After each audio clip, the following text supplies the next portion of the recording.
నమస్తే, welcome to mega debate. సాధారణంగా రాజకీయాల్లో కొన్ని అంశాలు ఉంటాయి. కొన్ని ఇబ్బందికరంగాను, కొన్ని ఆనందకరంగాను, కొన్ని బాధాకరంగాను. సో కొంచెం ఇబ్బందికరమైన టాపిక్ ఈరోజు, కానీ తప్పదు. వైసీపీలో వరుసగా కొంతమంది నాయకుల పేర్లు రాసలీలకి కేర్ ఆఫ్ అడ్రస్గా మారుతుంది. దీనికి గల కారణాలు ఏంటి? అసలు రాజకీయపరమైన అంశాలు ఉన్నాయా? ఇక్కడ ఏమైనా కుట్రలు ఉన్నాయా? లేదు ఏదైనా వేరే వేరే కారణాలు ఉన్నాయా? ఎందుకంటే సాదా వ్యక్తుల మీద రావటం అంటే వేరు. ఒక స్థాయిలో సమాజంలో ఒక పదవి, ఒక బాధ్యత ఉన్న నాయకులపైన ఇటువంటి ఆరోపణలు రావటం ఎంతవరకు సమంజసం? సో మరి ఈ నేపథ్యంలో వాళ్ళు అసలు ఏం మాట్లాడుతున్నారు దానిపైన? ఎందుకంటే ఎవరైనా సరే ఈ వార్తలకు సంబంధించిన అంశాలను కవర్ చేసినప్పుడు వాళ్ళపైన కేసులు దాఖలు చేశారు. ఏంటి అంటే ఇదిగోండి మా పైన ఇట్లా అంటున్నారు. సో ఎవరు కూడా స్వతహాగా వెళ్ళేసి వాళ్ళ జీవితం అంటే వ్యక్తిగత జీవితాల్లోకి వెళ్ళి దూరరు. కానీ ఏదైనా సొసైటీలో బయటికి రివీల్ అయినప్పుడు, ఇప్పుడు ఉదాహరణకి విజయసాయిరెడ్డి గారిది శాంతిల కేసే ఉంది. వాళ్ళ భర్త బయటకు వచ్చి తన ఆందోళన చేసి తన యొక్క ఇబ్బందులన్నీ కూడా ప్రెస్ మీట్ పెట్టి మాట్లాడారు కాబట్టే ఆ అంశాన్ని ప్రస్తావించవలసి వచ్చింది. సో దాని తర్వాత ఒక ఎమ్మెల్సీకి సంబంధించిన వ్యవహారం, గతంలో చాలామంది ఉన్నారు. సో ఈ క్రమంలో అసలు ఏంటి దీని వెనకాల అంతర్యార్థం ఏమైనా ఉందా అనే అంశాన్ని ఈరోజు చర్చించబోతున్నాం. చర్చలో మనతో పాల్గొనబోతున్న వారు కోటేశ్వర గారు, రాజకీయ విశ్లేషకులు, అలాగే హేమకుమార్ గారు, జనసేన పార్టీ అధికార ప్రతినిధి, కారుమంచి రమేష్ గారు, వైసీపీ అధికార ప్రతినిధి, మరి కొద్దిసేపట్లో తెలుగుదేశం పార్టీ అధికార ప్రతినిధి ఆనంద్ సాగర్ గారు జాయిన్ అవబోతున్నారు. సో ముందుగా రమేష్ గారు, గుడ్ మార్నింగ్ అండి. చెప్పండి సార్. ఫస్ట్ మీకే ఇవ్వమంటారా లేకపోతే వాళ్ళు మాట్లాడిన తర్వాత మీరు మాట్లాడతారా? మాట్లాడమనండి సార్. వాళ్ళు మాట్లాడిన తర్వాత నేను దానికి సమాధానం చెప్పడానికి ఉంటుందండి. డన్. సో కోటేశ్వర గారు, ఎలాగ ఆరోపణలు చేసేది మా మీదే కదా.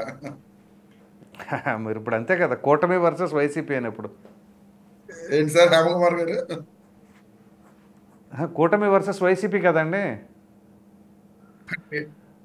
టీడీపీ వాళ్ళ మీద కూడా బోల్డ్ అని వచ్చినాయి సార్. అప్పుడు మరి ఇంత అదే మీ టర్న్ వచ్చినప్పుడు చదువురు, కానీ అదే చెప్తున్నాను. తెలుగుదేశం పార్టీ అని కూడా ఉంటే ఆ సమయంలో అప్పుడు ఇంకా బాగుంటుందండి. అది అందు గురించి వెయిట్ చేద్దాం. సో కోటేశ్వర గారు మాట్లాడండి సార్. ఇప్పుడు ఇవాళ ఆంధ్రప్రదేశ్లో జరుగుతున్నటువంటి పరిణామాలు వెల్లడవుతున్నాయి అనే కంటే స్వయంగా వెల్లడించుకుంటున్నారు. ఎవరో ప్రత్యేకంగా మీడియా వాళ్ళు లేకపోతే మరొకళ్ళు ఎవరో రహస్య కెమెరాలు పెట్టి శోధన చేస్తుంది కాదు.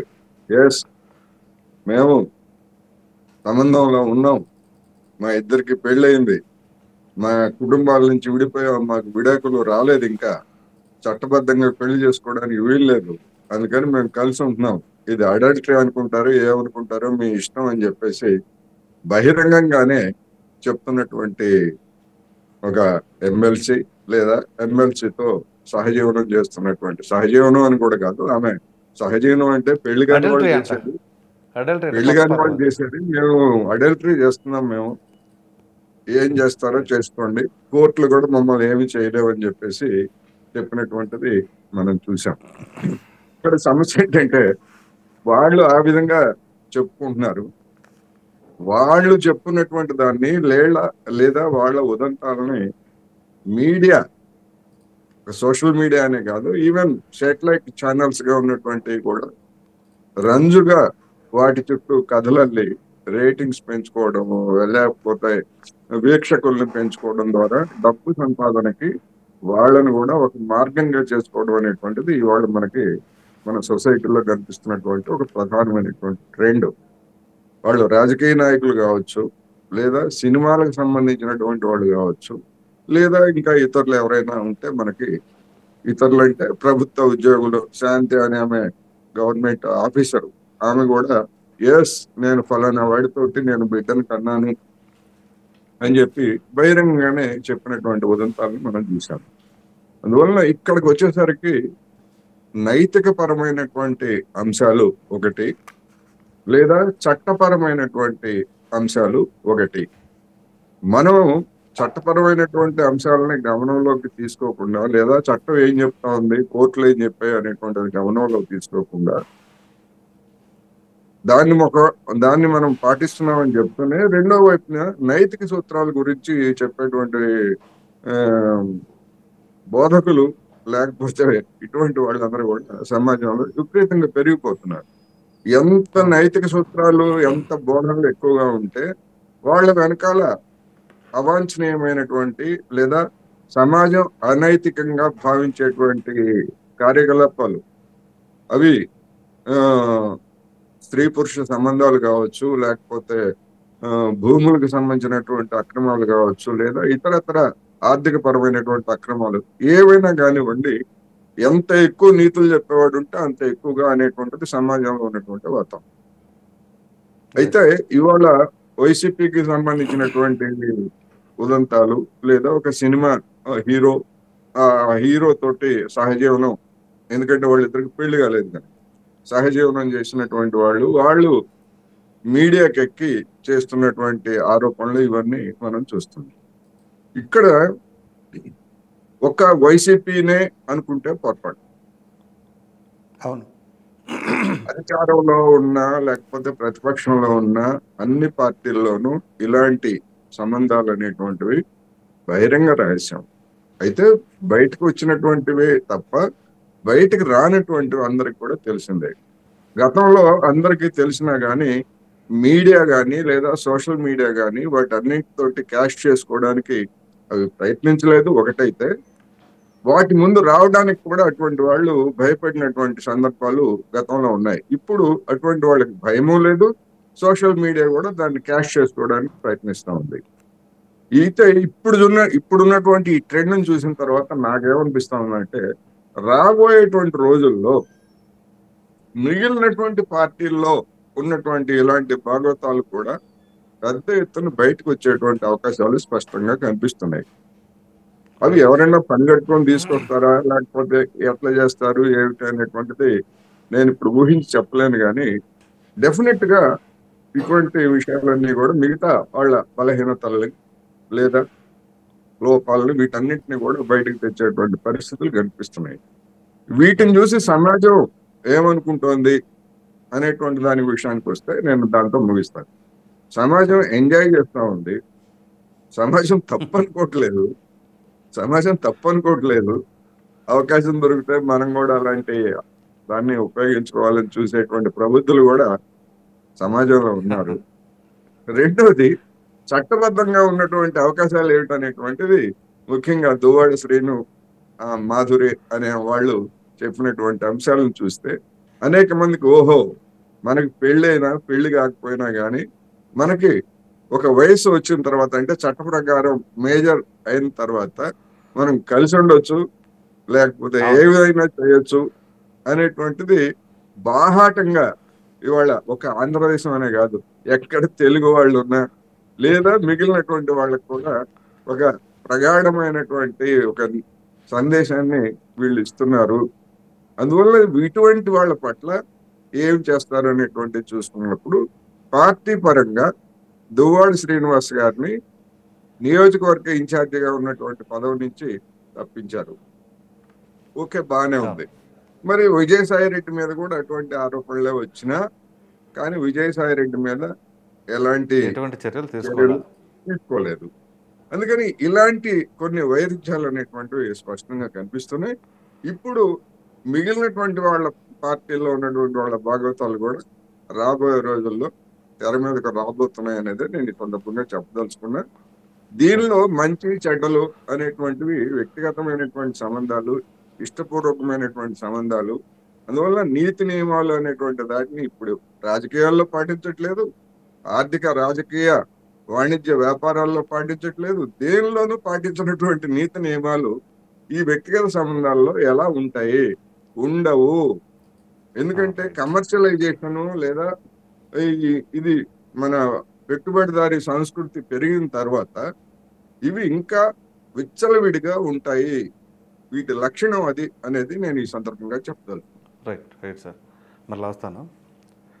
హేమకుమార్ గారు, సాధారణంగా సుప్రీంకోర్టే చెప్పింది ఎవరు ఇష్టం వచ్చినట్టు వాళ్ళు ఉండొచ్చు అని చెప్పేసి ఈ మధ్య అదొక కొత్త స్లోగన్ తీసుకున్నారు. అఫ్కోర్స్ ఉందనుకోండి, కానీ దానికి కొన్ని పరిమితులు ఉంటాయి. సరే, అంశాన్ని పక్కన పెడితే మీ అధినేత గత కొంతకాలం క్రితం కూడా సబ్జెక్ట్ కరెక్షన్ 15-20 రోజుల క్రితం అనుకుంటా ఆయన ఒక సమావేశంలో, ఈ కార్యకర్తల సమావేశంలోనే అనుకుంటా, కొన్ని వ్యాఖ్యలు చేశారు.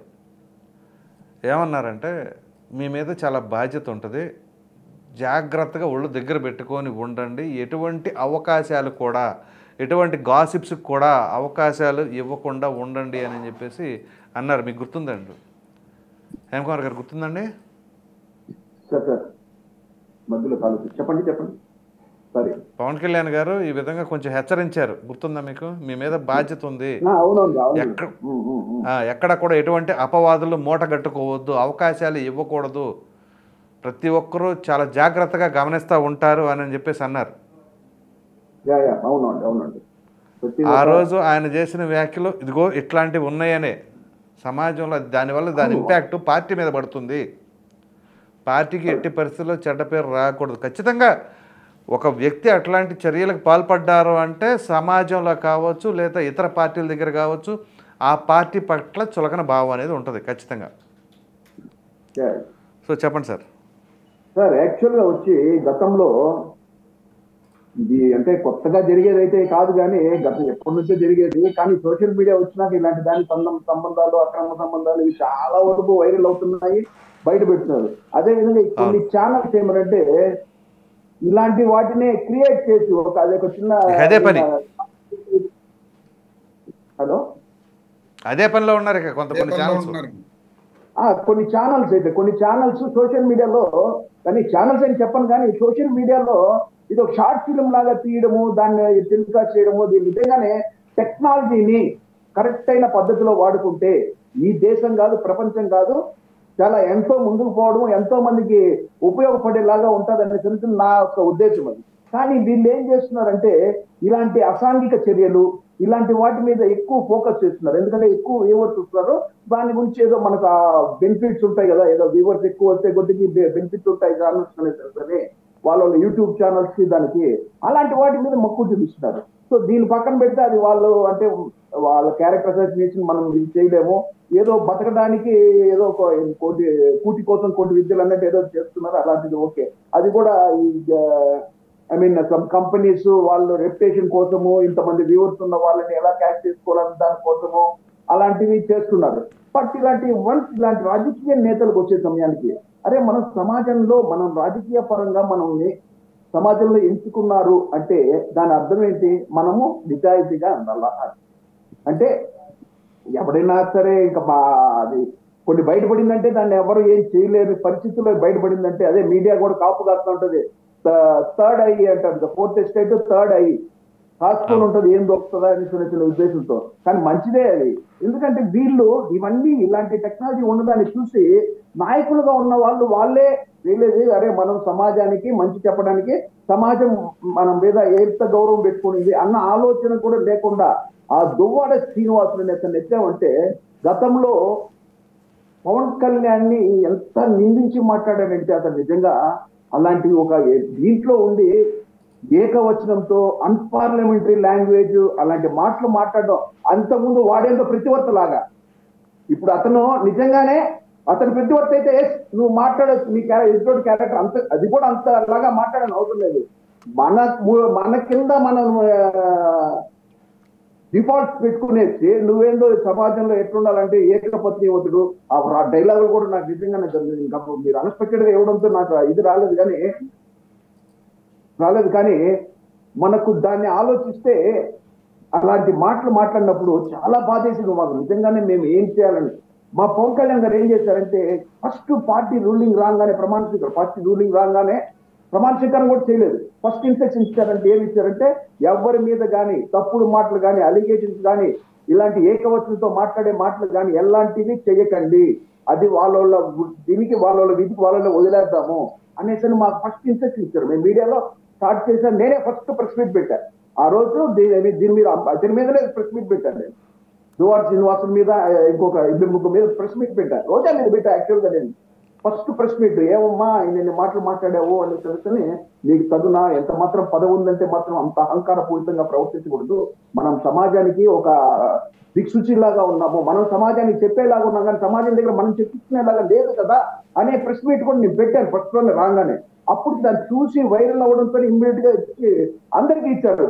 ప్రెస్ మీట్లు పెట్టి ఇలాంటి మాటలు మాట్లాడకండి ఎవరిని ఏ క్వశ్చన్తో కానీ, ఒక ఇది ఇలా వాళ్ళ క్యారెక్టర్ అసెస్ చేయడం కానీ అది మనకు వద్దు, మనం పాలన చేస్తాం, ప్రజలు మనకి ఇంత ఈ అవకాశం ఇచ్చారు, ప్రజలకు సేవ చేసే పనిలోనే మనం ఉంటాము, ఎవరెవరు పాపం వాళ్ళు పోతారు మనకి ఇంత చూస్తే అక్కడ నుంచి నేను తగ్గిపోయాం. అసలు యాక్చువల్ గా ప్రెస్ మీట్ చేసిన వెంటనే కూడా నిజంగానే మేము కక్ష సాధింపు ధోరణిగానే ఎల్లుంటే మేము రోజు కాదు రోజుకి 4 ప్రెస్ మీట్లు పెట్టినా సరిపోవు. వీళ్ళు మీద తిట్టాలంటే గత ప్రభుత్వం మీద తిట్టాలంటే రోజు 4 ప్రెస్ మీట్లు పెట్టినా సరిపోవు. అయినా కానీ మా అధినేత ఎవరైనా సరే చెప్తున్నాం, ఆ రోజు జగన్మోహన్ రెడ్డి గారు ఒక ముఖ్యమంత్రి స్థాయిలో ఉండి నన్నేం పీకలేరు ఇలాంటి ఏకవచన మాటలు, ఎందుకంటే అది తప్పది. మనము మన ప్రజలు పాలన ఇచ్చింది, ప్రజల్ని ఏ విధంగా పాలించాలా అనే దాని మీద ఉండాలి. ఎదుటి క్యారెక్టర్ ఫైన్ కట్టారు కదా దానికి, సార్ ఫైన్ కట్టారు కదా దానికి 140 స్థానాలు ఫైన్ వేశారు వాళ్ళకి. అదే అది అయితే దేవుడు ఇచ్చిన ఒక విచిత్రమైన విషయం అండి, దేవుడు రాసిన రాష్ట్రం దాన్ని మనం ఏం చేయలేదు, ఎవరేం హేమకుమార్ గారు ఒక్క నిమిషం. దువ్వాడ శ్రీనివాస్ గారు ఎన్నికలకు ముందు మనది హిందూ దేశం, మన సాంప్రదాయాలు వేరు, నేను ఏకపత్ని వ్రతుణ్ణి అని చెప్పేసి పవన్ కళ్యాణ్ గారిని కోట్ చేస్తూ బేభత్సమైన కామెంట్స్ చేశాడు ఆయన. కట్ చేస్తే 2 నెలలు గడిచేసరికి అసలు ఏకపత్ని వ్రతుడు ఎవరు, పంచాయతీ ఏంటి, మామూలుగా కాదు, ఈ ఛానల్ లేదు ఆ ఛానల్ లేదు అసలు. అలాంటి పరిస్థితి వచ్చింది. పోనీ ఆ చెప్పిన వ్యక్తి అన్నా సరే ఏకపత్ని వ్రతుడు అయితే ఇబ్బంది ఉండేది కాదు, ఆయన వెనకాల బొక్కలు ఉన్నాయి కదా. అదే నేను ఇందాక చెప్పాను. ఇప్పుడు కూడా సరే వాళ్ళ బిడ్డను చూసి, ఆ బిడ్డను చూసి కానీ ఆ భార్యను చూసి కానీ ఆమె అసలు అలాంటి లేడీ కూడా మాధురి కూడా ఎంత ఇదిగా మాట్లాడుతుంది, అవును మేము ఉన్నాము అంటే ఇంత బరి తెగించి మాట్లాడతారా, ఇంత బరి తెగించి. దీంట్లో విజయసాయిరెడ్డి, సునీత, రాంబాబు గురించి అంబటి రాంబాబు, దోరంపూడి చంద్రశేఖరు, తమ్మినేని గోరంట్ల చంద్రశేఖర్ కాదండి, ద్వారంపూడి చంద్రశేఖరు, గోరంట్ల మాధవ్, మీరు ఒక ఇంటి పేరు ఒక మనిషి పేరు కలిపారు. లేదండి దోరంపూడి చంద్రశేఖరే. ద్వారంపూడి చంద్రశేఖర్ రెడ్డి గారిది ఏమీ లేదు సార్, మీ జనసేన వాళ్ళు పెడుతున్నది. రమేష్ గారు నిప్పులేదే పొగరాదండి, మాకు అవసరం. నేను చెప్పాను మీకు ఇప్పుడే ఏం చెప్పానంటే, నేనేం చెప్పాను మాకు అవసరం లేదు. నేను ఇందాక సారీ కూడా చెప్తున్నా, దువ్వాడిని వాడు అనడానికి కూడా నేను సారీ చెప్తున్నా. ఎందుకంటే మాకు అది గమక్క నా ఫ్లోలో వచ్చింది తప్పితే అనాలని కాదు, ఒక వ్యక్తిని దూషించడం మా క్యారెక్టర్ కాదు, మా ఇది కాదు. అది గత ప్రభుత్వంలో మాట్లాడింది మీరు ఖచ్చితంగా ఒప్పుకున్నా ఒప్పుకోకపోయినా ఎవరెవరు ఎన్నెన్ని మాటలు ఏకవచనంతో కాదులేండి, అది జనసేన ఎజెండా కాదు, అది మా అజెండా కాదు. కానీ కొంత ఫ్లోలో అతను అన్న మాటలకి అయితే మాత్రం నిజంగానే ఎంత మాట్లాడినా కూడా అతను ఎన్ని తిట్టినా కూడా చాలా తక్కువ అనిపిస్తుంది. కానీ ఈ రోజు అతను భాగవతం బయటపడితే ఇప్పుడు ఏం చేస్తున్నాం, అతను మన కిందే మనం ఇది పెట్టుకునేసి మన ఎదుటి వ్యక్తిని అలా మాట్లాడడం అనేది చాలా తప్పు. మనం సమాజంలో బతికేటప్పుడు ఎలా మనం నలుగురికి చెప్పగలిగేది వచ్చేటప్పుడు మాత్రం ఖచ్చితంగా ఇలాంటివి మాత్రం చేయకూడదండి. అలాంటి పరిస్థితుల్లో కూడా మేము కంట్రోల్ చేసుకునేసి, నేను చాలా వరకు కంట్రోల్ చేసుకుని ఎవరి గురించి మాట్లాడతా, పాలన ఏ విధంగా పోవాలా, ఎవరెవరు ప్రజలకు ఏ విధంగా సేవ చేయాలనే ఆలోచనతో మేము ముందుకు పోతున్నాం తప్పితే ఇలాంటి వాటి మీద మేము మాకు చూపించాల్సిన అవసరం లేదండి నిజంగా. రైట్, మరలా వస్తానండి. కారమంచి రమేష్ గారు, గుడ్ మార్నింగ్ అండి. ప్యానల్లో ఉన్న సభ్యులందరికీ కూడా వెరీ గుడ్ మార్నింగ్ అండి. Good morning sir. యాక్చువల్గా చెప్పండి సార్. చాలా బాధ్యతలు ఉన్నాయి మీ మీద. గతంలో 19 నుంచి 24 మధ్య ప్రజలు బ్రహ్మాండమైన మ్యాండేట్ ఇచ్చారు. కట్ చేస్తే చాలా ఉన్నతమైన బాధ్యతల్లో పదవుల్లో ఉన్న వ్యక్తులు, మరి వాళ్ళకి ఏమైందో విఘ్నత కోల్పోయారో ఏంటో తెలియదు, కానీ గోరంట్ల మాధవ్ డైరెక్ట్గా వీడియోనే వచ్చింది, మీకు తెలియదేం కాదు. అంబటి రాంబాబు, ఆయన గురించి ఆడియో లీక్, ఎంత డిఫెండ్ చేసుకుందాము, అవి వాయిస్ ఏదో చేశారు, మిమిక్రీలు చేశారు అని అంటే సెట్ అయ్యి కాదు. అవంతి శ్రీనివాసు, ఆయనది వచ్చింది. దాని తర్వాత పరాకాష్ఠకు వచ్చేసినమాట. అవి కాస్త ఇప్పుడు పాకం పెట్టినట్టుగా విజయసాయిరెడ్డి గారు సీనియర్ మోస్ట్ రాజకీయ నాయకుడు, ఆల్మోస్ట్ ఆల్ పార్టీలో నెంబర్ 2గా ఉన్న ఆయన, దాని తర్వాత దువ్వాడ శ్రీనివాస్ ఉత్తరాంధ్రలో కొంచెం వెళ్తున్నాడు ఆయన, అటువంటి వ్యక్తి.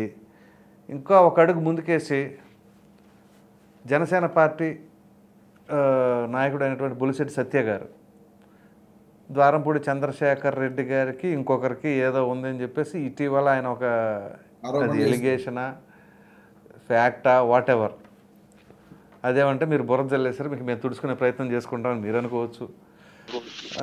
ఇంకొంతమంది అయితే ఇంకా ఉన్నాయి, చెప్తాను, చెప్పండి సార్.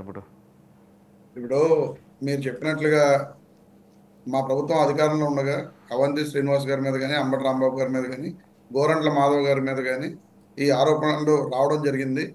ఆరోపణలు ఏంటి?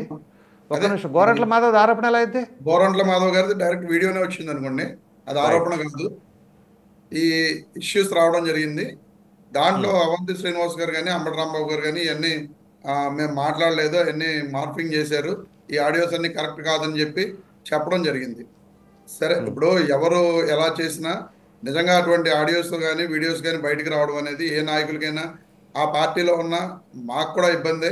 ఎందుకంటే ప్రతి ఒక్కళ్ళు క్వశ్చన్ చేస్తూ ఉంటారు, దానికి సమాధానం చెప్పాల్సింది. ఎందుకంటే సమాజంలో ఈ రోజున బాధ్యతగా నాయకులుగా చలామణి అవుతున్న వాళ్ళం మనందరం కూడా.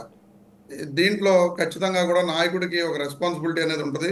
ఆ నాయకుడు యొక్క పనితీరుని, అతను ప్రవర్తిస్తున్న విధానాలను కూడా ప్రజలందరూ కూడా గమనిస్తూ ఉంటారు, పక్క పార్టీలు కూడా ఖచ్చితంగా గమనిస్తూ ఉంటాయి.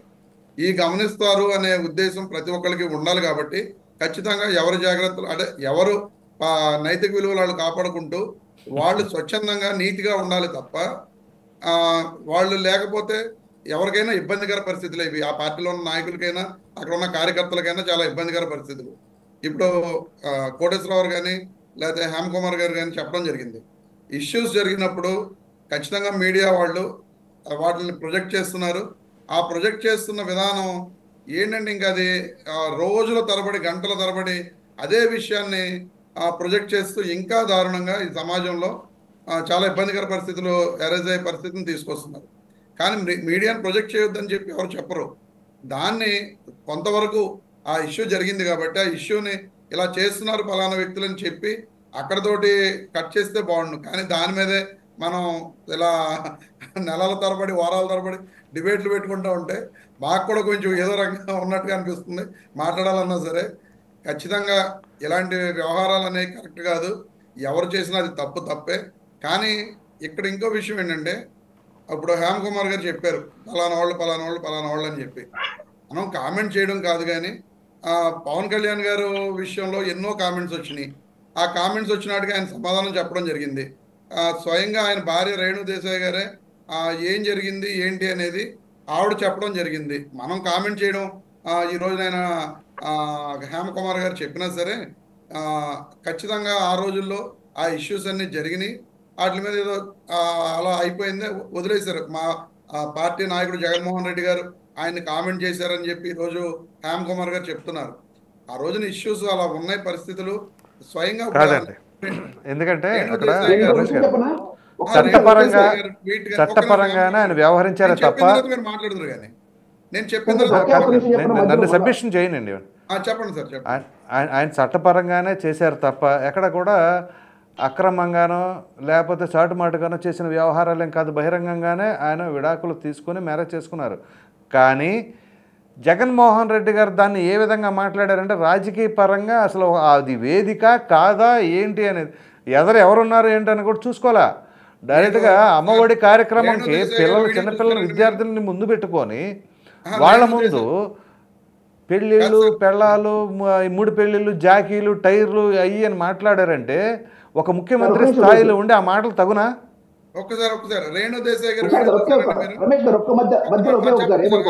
చెప్పండి. గతంలో జగన్మోహన్ రెడ్డి గారు ముఖ్యమంత్రి కాకముందు వాళ్ళ తండ్రి ముఖ్యమంత్రి అయినప్పుడు ఒక సినిమా హీరోయిన్ మీద ఒక టీవీ ఛానల్ యజమాని నేను కూడా చెప్తున్నా. అదే విధంగా అలాంటి రూమర్స్ భయంకరంగా వచ్చింది డైరెక్ట్ గా జగన్మోహన్ రెడ్డి గారి పైన ఇలాంటి అలిగేషన్ వచ్చి అలిగేషన్ కాదు, అది వాస్తవం. ఎయిర్పోర్ట్ బెంగళూరు ఇన్సిడెంట్ మీరు అనేది బెంగళూరు ఏదో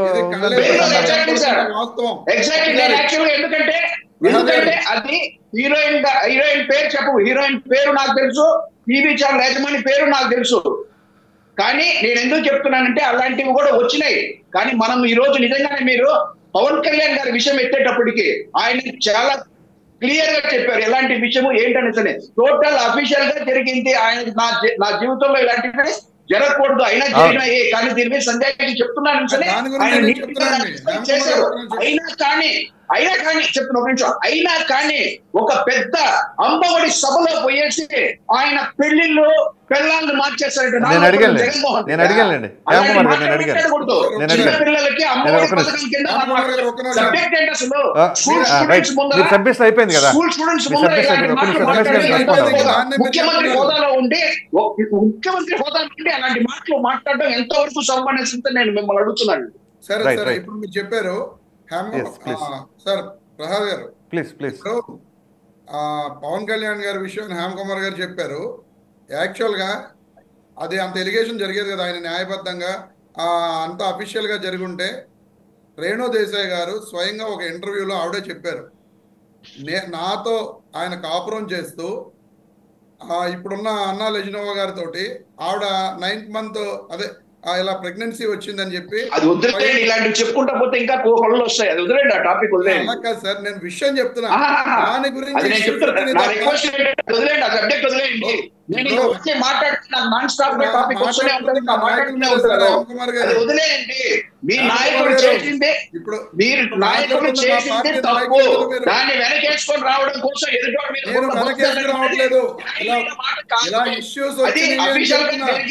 కాదులేండి రమేష్ గారు. ఇప్పుడే హేమ కుమార్ గారు చెప్పిన ఎలిగేషన్ ఉంది కదా, హేమ కుమార్ గారు చేసిన ఎలిగేషన్ పైన జగన్మోహన్ రెడ్డి గారు ఎక్కడ క్లారిటీ ఇవ్వాల.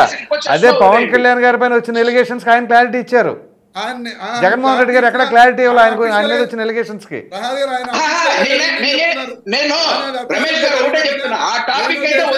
చెప్పలేదు. చెప్పండి రమేష్ గారు, ఒక్క నిమిషం. హేమ కుమార్ గారు 1 second. హేమ కుమార్ గారు 1 second. మీ నాయకులు తప్పు చేసిన దాన్ని వాళ్ళ మీద అలిగేషన్స్ కాదండి, వాస్తవాలు. దాని మీద వాళ్ళ అలాంటి వాళ్ళని వెనకేసుకుని రావడం అనేది ఎవరు మా పార్టీలో లేదులేండి. రమేష్ గారు చాలా హుందాగానే మాట్లాడుతున్నారు. ప్లీజ్ రమేష్ గారు ప్లీజ్. మా పార్టీలో ఉన్న నాయకులు చేస్తే మాకు కూడా చాలా ఇబ్బందికర పరిస్థితులు ఏర్పడుతుంది అని చెప్పి చెప్పడం జరిగింది. మీరు వెనకేసుకొస్తున్నారు, మీరు అలా మాట్లాడారు. హేమ కుమార్ గారు 1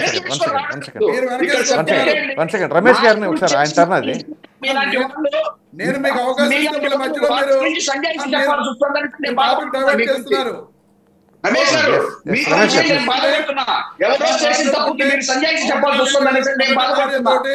ఆ కోర్టులో విడాకుల్లో ఉండగానే రేణు దేశాయ్ గారితో సహజీవనం చేశారు మీరు మాట్లాడుతున్నట్టుగా. నేను మాట్లాడుతున్నాను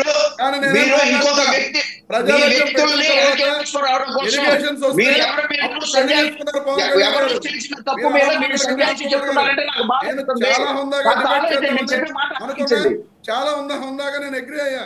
కానీ మీరు డైవర్ట్ చేస్తున్నారు. చెప్పండి రమేష్ గారు. నేను చాలా హుందాగా మీరు చెప్పిందని నేను అగ్రీ అవుతున్నా, కానీ మీరు డైవర్ట్ చేస్తున్నారు. పవన్ కళ్యాణ్ గారు మొదటి భార్యకు విడాకులు ఇవ్వకుండా రేణు దేశాయ్ గారితో సహజీవనం చేశారు. ప్రజారాజ్యం పార్టీ పెట్టిన తర్వాత ఎలిగేషన్ వచ్చిన తర్వాత ఆయన పెళ్లి చేసుకున్నారు. మరి అది పొరపాటు కదండి. పొరపాటు జరిగింది కాబట్టి రెక్టిఫై చేసుకున్నారు. కానీ ఇప్పుడు జగన్మోహన్ రెడ్డి గారి పైన వచ్చిన ఎలిగేషన్ రెక్టిఫై చేసుకున్నారు. చెప్పమంటారా చెప్తున్నాను. నేను కూడా జగన్మోహన్ రెడ్డి కూడా ఏమంతా ఇదే కాదు. మీరు ఏదైనా ఆధారాలు ఉంటే చూపించండి.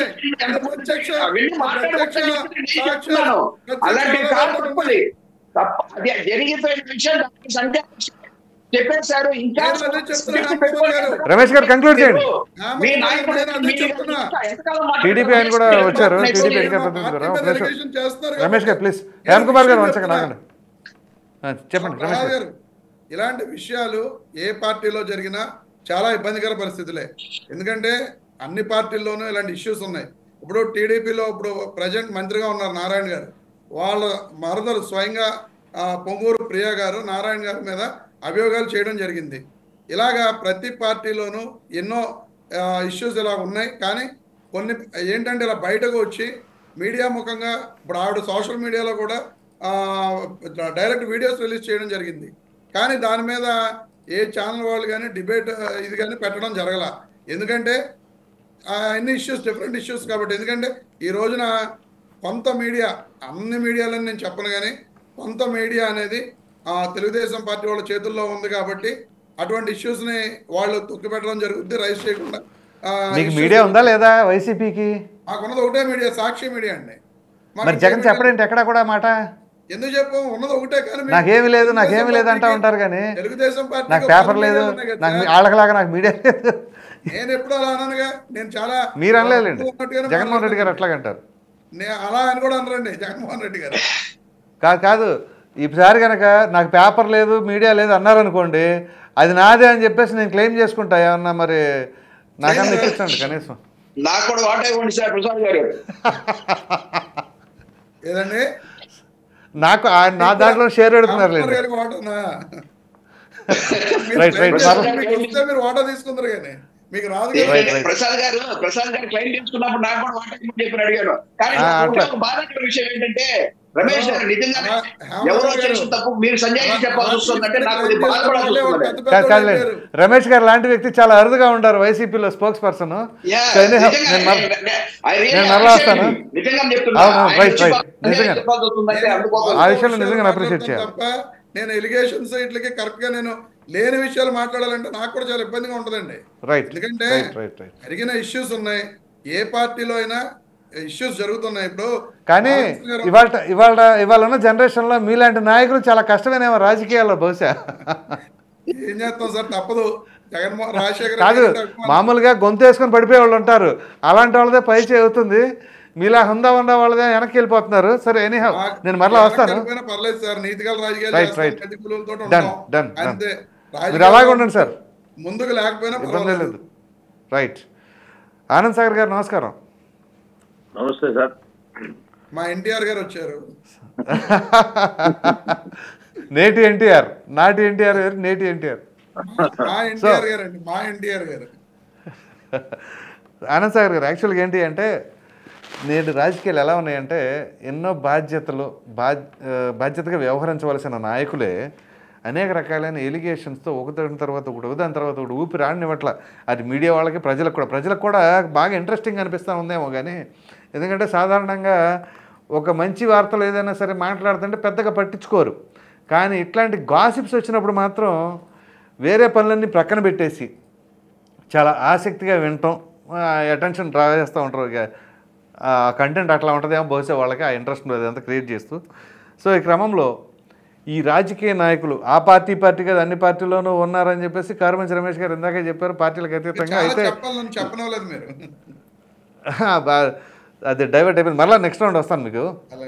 సో ఈ క్రమంలో ఏం జరుగుతుందంటే యాక్చువల్గా మొన్న ఓడిపోయిన దగ్గర నుంచి వైసీపీ పైన అనేక రకాల ఎలిగేషన్స్, మామూలు నాయకులు కాదు, విజయసాయిరెడ్డి గారు, అలాగే దువ్వాడ శ్రీనివాస్ గారు, మళ్ళీ ద్వారంపూడి గారు ఉన్నారు అని చెప్పేసి ఇటీవల మాటలు. ఇంకొకళ్ళు అయితే ఇంకొక అడుగు ముందుకేసి ఇప్పుడు జగన్మోహన్ రెడ్డి గారి పేరు కూడా వస్తుందని చెప్పేసి అంటున్నారు. సో అట్లా మరి మీ పార్టీలో ఎంతమంది ఉన్నారు ఏంటి, కొంచెం ఏమైనా బాధ్యతగా వ్యవహరిస్తారా? ఎందుకంటే రేపు మరలా ఒకవేళ రేపు ప్రభుత్వం మారిన తర్వాత మరలా మీపైన ఎట్లా ఎలిగేషన్స్ వచ్చే ప్రమాదం కూడా ఏమైనా ఉందా, లేదు ఇందులో వాస్తవాలు ఎంతవరకు ఉన్నాయి, ఒకసారి కొంచెం చెప్పండి సార్. ముందుగా మీకు ప్యానల్ ఉన్నటువంటి పెద్దలకి హృదయపూర్వక నమస్కారం సార్. నమస్కారం సార్. భారతదేశంలో తరతరాలుగా యుగాలుగా మనం ఇతిహాసాల్లో పురాణాల్లో ఒక ఆదర్శవంతమైనటువంటి రాజుల గురించి, రాజుల చరిత్ర గురించి మనం చదువుకుంటూ వచ్చాం. రాజ్యాంగం ఏర్పడిన తర్వాత హిందూ లా అనేది ఏర్పడిన తర్వాత వివాహానికి, స్త్రీ పురుషుల సంసార జీవితానికి చట్టబద్ధంగా కొన్ని హక్కులు పరిధులు ఏర్పడి, కాబట్టి దీన్ని ఎవరు అతిక్రమించినా చట్టం దృష్టిలో, ప్రజల దృష్టిలో నేరంగా పరిగణించబడుతుంది. అందుకే మహాకవి శ్రీశ్రీ ఏమన్నాడంటే, మీ వ్యక్తిగత జీవితాలు ఎలా ఉన్నా మాకు అక్కర్లేదు, కానీ మీరు ప్రజా జీవితంలోకి వస్తే, రాజకీయాల్లోకి వస్తే మిమ్మల్ని మీ వ్యక్తిగత జీవితాన్ని కూడా నిలదీస్తాం, కడిగేస్తాం అని చెప్పి మహాకవి శ్రీశ్రీ కవిత చెప్పడం జరిగింది. అలాగే మహర్షులు కూడా చాలా మంది, వ్యాసుడు కానివ్వండి, లేకపోతే విశ్వామిత్ర మహర్షి కానివ్వండి, వాళ్ళు కూడా కొన్ని కార్యక్రమాలకు పాల్పడినప్పుడు లోక కళ్యాణార్థం కొంత సంతానం కూడా కలిగింది వాళ్ళకి. కానీ అటు కాంగ్రెస్ పార్టీ చరిత్రలో కానీ, తెలుగుదేశం పార్టీ 42 ఏళ్ల చరిత్రలో కానీ ఎప్పుడూ కూడా ఒక నాయకుడు రాసలీలలు ఏదో గాసిప్స్ కింద పేపర్లో రాసిన సందర్భాల్లో ఉన్నాయేమో కానీ, ఎన్కౌంటరు, కమెండో లాంటి పత్రికల్లో ఆనాడు రాసేవారు. కానీ ఈనాడు, ఆంధ్రజ్యోతి ఇటువంటి పత్రికల్లో ఎప్పుడూ రాలేదు. అటువంటి సందర్భాలు ఉన్నవేమో కానీ ఇప్పుడు వైసీపీ లీడర్ల యొక్క సవతుపోరు కానీ, లేకపోతే ఒక భర్త వచ్చి నా భార్యను పలానా ఎంపీ ఇలా చేశాడు, బిడ్డను కన్నాడు అని చెప్పిన చరిత్ర కానీ, లేకపోతే మరో ఎంపీ అతను జిప్పు తీసి విశృంఖలంగా ప్రవర్తించినటువంటి విధానం కానీ, ఒక మంత్రి అవంతి అరగంటని పిలిచినటువంటి సందర్భం కానీ, ఇంకో మంత్రి రాంబాబు గంటని అడిగిన సందర్భం కానీ, ఇటువంటి కొత్త కొత్త పోకడలు, వింత వింత పోకడలు, అసహ్యకరమైనటువంటి సంభాషణలు మీడియాకెక్కి, బజారుకెక్కి గోలగోల చేసి రచ్చరచ్చ చేసినటువంటి చరిత్ర మాత్రం వైసీపీదే. ఇందులో ఏ విధమైనటువంటి సందేహం లేదు. దాన్నే ప్రజలు నిరసిస్తారు, ఖండిస్తారు, అసహించుకుంటారు. అంతవరకు ఎందుకు తెచ్చుకుంటున్నారు ఈ నాయకులు? ఎవరు పతివ్రతలు అనే విషయం నేను చెప్పను. ప్రతి ఒక్కరి వ్యక్తిగత జీవితంలో ఏదో ఒక లోటు ఉంటుంది, కోణం ఉంటుంది, అది చీకట్లో ఉంటుంది, రహస్యంగా ఉంటుంది. మానవ జీవితం, మానవ నైజం, కామం అనేది ఎవరు కంట్రోల్ చేసుకునే కంట్రోల్ చేసుకుని ఆ గుప్పుట్లో పట్టుకునే అంత తేలిగ్గా ఏమి ఉండదు. అది ప్రకోపిస్తే చాలా ప్రళయాలు జరుగుతాయి. రావణ బ్రహ్మ లాంటి మేధావి జ్ఞాని కూడా, ఆ నవగ్రహాల్ని గుప్పుట్లో పెట్టుకున్నటువంటి వ్యక్తి కూడా ఆ యొక్క స్త్రీ యొక్క ఆ లోపం వల్ల, ప్రలోభం వల్ల, పరస్త్రీ వ్యామోహం వల్ల నాశనం అయిపోయాడు. కాబట్టి ఇది ముందు ఏం చేయాలంటే, పార్టీ అధినాయకుడు ఇటువంటి జరుగుతున్నప్పుడు వాళ్ళకి బుద్ధి చెప్పాలి, వాళ్ళ మీద చర్య తీసుకోవాలి, వాళ్ళని కంట్రోల్ చేయాలి. ఇది నా పార్టీలో ఇటువంటి వేషాలు వేసే వాళ్ళకి చోటు లేదని చాటి చెప్పాలి.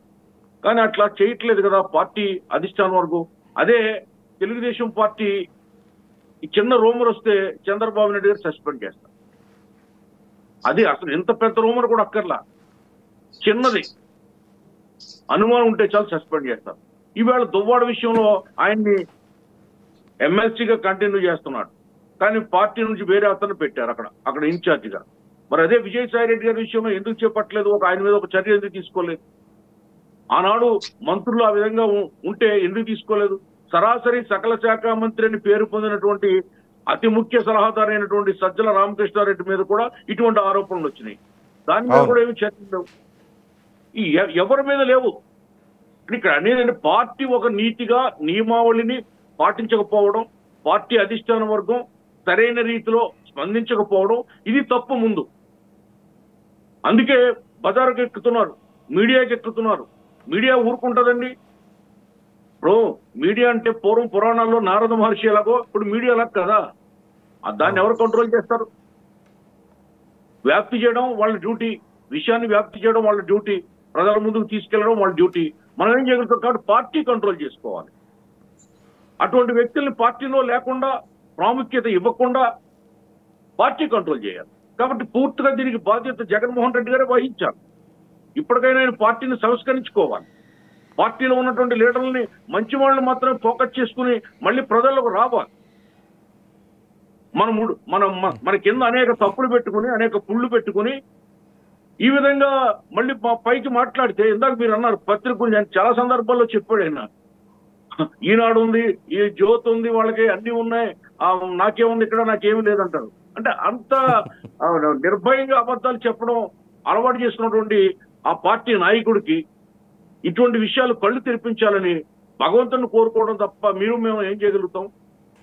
కాబట్టి ప్రజాస్వామ్య జీవితంలో ప్రజాప్రతినిధులు ఆదర్శవంతంగా ఉండాలి, ప్రజలకు జవాబుదారీగా ఉండాలి, క్యారెక్టరైజ్డ్ గా ఉండాలి, లంచం పుచ్చుకోకూడదు, వ్యభిచారం చేయకూడదు, అబద్ధం ఆడకూడదు, అసహ్యంగా ప్రవర్తించకూడదు, ఇవన్నీ ఉన్నాయి ప్రజాస్వామ్యంలో, రాజ్యాంగంలో ఈ విధంగా ప్రజాప్రతినిధి నడుచుకోవాలనేది ఉంది.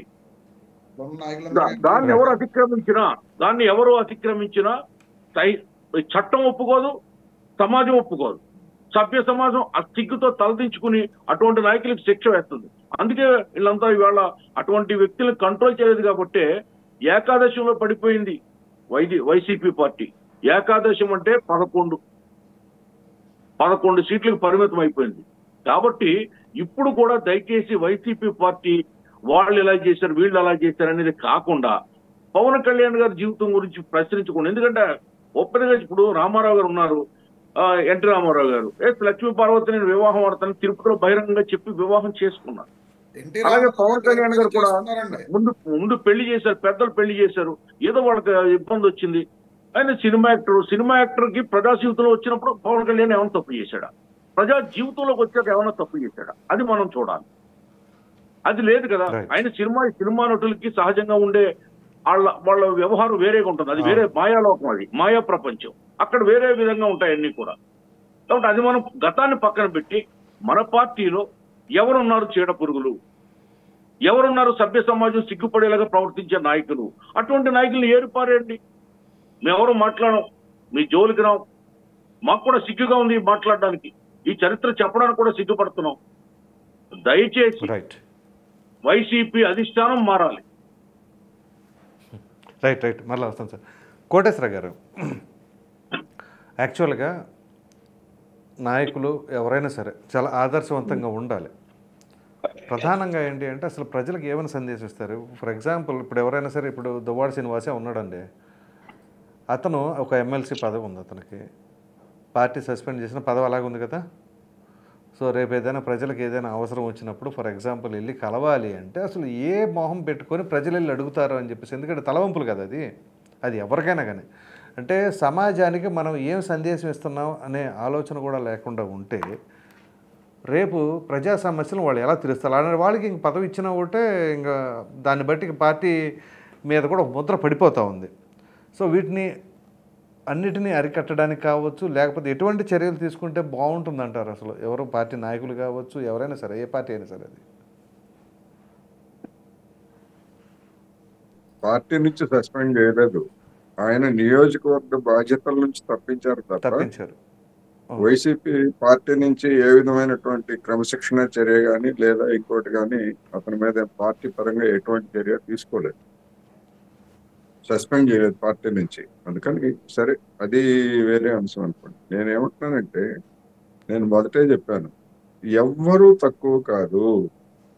ఒక రాజకీయ ప్రముఖుడు తన కళాశాల రోజుల్లో జరిపినటువంటి వ్యవహారానికి బహుమతిగా ఒక మహిళకి రాజ్యసభ పదవినే కట్టబెట్టారనేటువంటి వార్తలు కూడా మనకి గతంలో వచ్చాయి. అందుకని మాట్లాడలేకపోయాను సార్, నేనేమంటున్నానంటే కొన్ని బహిరంగంగా పేర్లు పెట్టలేదు, లేకపోతే అందరికీ తెలిసినటువంటి అటువంటి వాస్తవాలు అందరికీ గతంలో ఉన్నాయి, ఇప్పటికీ ఉన్నాయి. ఇప్పుడు ఉదాహరణకి ఇప్పటికే ఉన్నాయి, లేవని నేను అంటలేదు. అందుకని ఇప్పుడు ఎందుకు ఏ నేపథ్యంలో మనం మాట్లాడుకున్నాం అంటే, ఇప్పుడు అమెరికా కానివ్వండి లేదా ఐరోపా దేశాల్లో కానివ్వండి, మిగిలినటువంటి సందర్భాల్లో ఆయా నాయకుల యొక్క భాగవతాల గురించి పెద్దగా చర్చ జరగదు. కానీ ఎన్నికల్లో పోటీ చేసే సమయానికి పోటీకి దిగుతున్నారు ఫలానా నాయకుడు లేదా ఫలానా నాయకురాలు అనేటువంటి వార్తలు రాగానే వాళ్ళ రంకు భాగవతాలన్నీ కూడా అక్కడ ఉతికేస్తారు. ఎందుకంటే మన మీడియా ఎట్లాగైతే ఇప్పుడు వాటిని సొమ్ము చేసుకుంటా ఉందో అలాంటి వాటిని ఈ రోజుల్లో అది ఐరోపా అమెరికాలో ఎప్పటి నుంచో ఉంది. పదవిలోకి రాకముందు వాళ్ళు ఎట్లా తిరిగినా వాడికి ఏమి పట్టదట, కానీ పదవిలోకి వచ్చేటువంటి వాడు పవిత్రంగా ఉండాలట. ఎట్లా ఉంటారంటే 60 ఏళ్ళు 70 ఏళ్ళు వచ్చిన తర్వాత అప్పటి వరకు తిరిగినటువంటి తిరుగు వ్యవహారాలన్నీ అవన్నీ మార్చిపోవు. రెండోది, అక్కడ ప్రతి నాయకుడు లేదా నాయకురాలు 2 వివాహాలు 3 వివాహాలు చేసుకోవడం, విడాకులు ఇవ్వడం, లేదా కొంతకాలం డేటింగ్ పేరుతో ఇంకొక పేరుతో కలిసి ఉండటం అందరికీ తెలిసిందే. అక్కడ సమాజం కూడా ఆమోదించింది. నేను అది చెప్పదలుచుకోండి. అందుకని మన దేశంలో కూడా లేదా మన తెలుగు రాష్ట్రాల్లో కూడా, అందుకని నేను ముందే చెప్పాను, ఇలాంటి భాగవతాలన్నీ కూడా రాబోయేటువంటి రోజుల్లో విధానపరమైనటువంటి పార్టీల విధానపరమైనటువంటి చర్చలన్నీ పక్కకు పోయాయి, ఇప్పటికే పోయినాయి. ఎందుకు అంటే ఏ పార్టీ అయినా, వైసీపీ అయినా, బీజేపీ అయినా, తెలుగుదేశం అయినా, బీఆర్ఎస్ అయినా, కాంగ్రెస్ అయినా విధానపరంగా ఒకటే. ప్రపంచ బ్యాంకు, IMF చెప్పినటువంటి చట్టంలో పరిపాలన తప్ప భిన్నమైనటువంటి విధానాలను అనుసరించట్లే. మరి వీళ్ళకి తగాదా ఎందుకు వచ్చిందంటే అధికారం దగ్గర తగాదా. ఆ అధికారం దగ్గర వచ్చినటువంటి తగాదాల్లో వ్యక్తిగతమైనటువంటి అంశాలు, వ్యాపార సంబంధమైనటువంటి అంశాలు, ఇవన్నీ చర్చకు వస్తున్నాయి తప్ప విధానాల పరంగా మన టీవీ చర్చల్లో కానీ లేదా ఇంకోటి కానివ్వండి, ఆయా పార్టీల ప్రతినిధులు ఎక్కడైనా ఘర్షణ పడినటువంటిది లేదా భిన్నమైనటువంటి వాదనలు చెప్పిన సందర్భం ఏమన్నా ఉందా మనకి? ఎక్కడ కనపడదు. అందుకని విధానాలన్నీ ఒకటి కనుక, అధికారం దగ్గర పేచీ కనుక, వీళ్ళు రాబోయే రోజుల్లో ఇంకా ఇలాంటివి అనేకమైనటువంటి ఫలానా నాయకుడు అధికారంలో ఉండగా ఇన్ని అక్రమాలకు పాల్పడ్డారు, ఫలానా నాయకుడితో ఇటువంటి సంబంధాలు ఉన్నాయనేటువంటివి రాబోయే రోజుల్లో చర్చగా రాబోతా ఉంది. ఇప్పటికే వచ్చింది, రాబోయే రోజుల్లో ఇంకా పెద్ద ఎత్తున రాబోతున్నాయి అవి. ఇప్పుడు ఫలానా అతని గురించి మీకు తెలిసి ఎట్లా ఇచ్చారంటారు. ఉదాహరణకి అందరికీ తెలిసినటువంటిదే, ఒక స్పీకర్ గా పనిచేసినటువంటి వ్యక్తి ఒక పార్టీలో 25 ఏళ్ళు ఉన్నాడు, తర్వాత ఇంకొక పార్టీలోకి ఫిరాయించి స్పీకర్ అయ్యాడు అనుకోండి, అది వేరే. కానీ ఆ 25 ఏళ్లలో ఇవాళ ఆ వ్యక్తి గురించి నకిలీ సర్టిఫికెట్లు, నకిలీ డాక్యుమెంట్ల గురించి పెద్ద ఎత్తున చర్చ చేస్తున్నారు. మరి ఆ పార్టీలో 25 ఏళ్ళు అధికారం ఉన్నప్పుడు అప్పుడు నకిలీ డిగ్రీల గురించో లేకపోతే నకిలీ సర్టిఫికెట్ల గురించో అతని వ్యక్తిగతమైనటువంటి బలహీనతల గురించో పార్టీకి తెలియదండి? ఎప్పుడన్నా చర్య తీసుకున్నారా? పార్టీలో ఉన్నటువంటి వాళ్ళు ఎప్పుడన్నా దాన్ని ఇష్యూ చేశారా? చేయలే. అందుకని ఎవ్వరు కూడా పత్తిత్తులు కాదు అనేది నేను ఈ సందర్భంగా చెప్పదలుచుకున్నా. ఇదొక దీన్ని మనం చర్చించినా లేకపోతే ఇంకో ఎన్ని శుభాషాలు చెప్పుకున్నా కానీ ఇటువంటివన్నీ కూడా ఇంకా పెరిగేవే తప్ప తగ్గేటువంటి పరిస్థితులు అయితే కనపడలేదు. అందుకని పార్టీలు ఏ విధమైనటువంటి ఇదేమి రాజ్యాంగబద్ధంగా ఫలానా పార్టీ ఇటువంటి చర్య తీసుకోవాలి అని ఎక్కడ రాజ్యాంగం లేదు. ఇప్పుడు మనం చూస్తున్నాం బీజేపీలో ఒక రగడ నడుస్తుంది. 75 సంవత్సరాలు దాటినటువంటి వాళ్ళందరూ కూడా ప్రధానమైనటువంటి బాధ్యతల్లో ఉండకూడదని కొంతమందిని ఉద్దేశించి ఒక నిబంధన పెట్టారు. అది స్వచ్ఛందమే. కానీ ఇప్పుడు ఆ నిబంధన నరేంద్ర మోడీ గారికి ఇవాళ ఇబ్బందికరమైనటువంటి పరిస్థితి వచ్చింది. ఆయన ఏమంటాడు, అబ్బాయి నేను అసలు మామూలుగా పుట్టలేదు, నా శక్తియుక్తులు, నా శక్తి సామర్థ్యాలన్నీ కూడా మీ అందరికీ తెలిసిందే, అది నాకు వర్తించదు అన్నట్టుగా ఆయన చెప్తున్నాడు. అందుకని ఇవన్నీ కూడా ఏంటంటే సుభాషితాలు చెప్తున్నారు తప్ప అనేక మంది ఎంపీలుగా ఉన్నటువంటి వాళ్ళు, స్పీకర్లుగా పనిచేసినటువంటి వాళ్ళ భాగవతాలు అందరికీ తెలుసండి. కానీ వాళ్ళు అధికారంలో ఉండగా ఎవరొక్కరి మీదైనా ఎవరైనా చర్య తీసుకున్నారంటే ఎవరు తీసుకోలేదు. ఇప్పుడు వైసీపీ కూడా అధికారం కోల్పోయినా కానీ అదే పరిస్థితి. ఎందుకు అంటే ఒక దగ్గర అటువంటి వాళ్ళని కనుక బయటికి పంపించడం ప్రారంభిస్తే ఎంతమంది మిగులుతారు అనేటువంటిది సమస్య. రైట్. అటువంటి పరిస్థితిని ఏ పార్టీ అయినా తెచ్చుకునే స్థితిలో ఉందంటే లేదు అనేది నేను చెప్పదలుచుకున్నాను. Right sir. హేమ్ కుమార్ గారు, మీరు సడన్ మాజీ ముఖ్యమంత్రి గారి మీద ఎలిగేషన్ చేశారు. ఎలిగేషన్ ఎందుకు సార్? ఎలిగేషన్ అని కొడతారు. అది వచ్చిందా? నేను క్రియేట్ చేసింది కాదు కదా అది. మీరు క్రియేట్ చేసింది కాదు. నిజంగా నేను నిజంగానే చాలా కంట్రోల్ చేసుకున్నాను.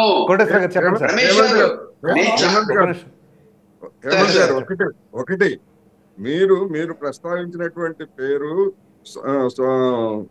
గుసగుసల ద్వారా వినిపించింది తప్ప ఎక్కడ ఇంతవరకు ఏ నాయకుడు కానీ లేదా ఇంకొకళ్ళు కానీ బహిరంగంగా విమర్శ కానీ ఎలిగేషన్ కానీ చేయలేదు. మీరు ఇప్పుడు చేసి అంత చేశారంటున్నారు, ఎవరు చేయలేదు. నేను మళ్ళా చెప్తున్నా, వెరిఫై చేసుకొని చెప్తున్నాను. ఆ వివరాలన్నీ కూడా బయట జరిగినటువంటి ప్రచారం తప్ప ఇప్పుడు జరుగుతున్న మాదిరి అఫీషియల్ గా ఎవరు ఎక్కడ చెప్పలేదు. ఇది నా క్లారిఫికేషన్ అంతే.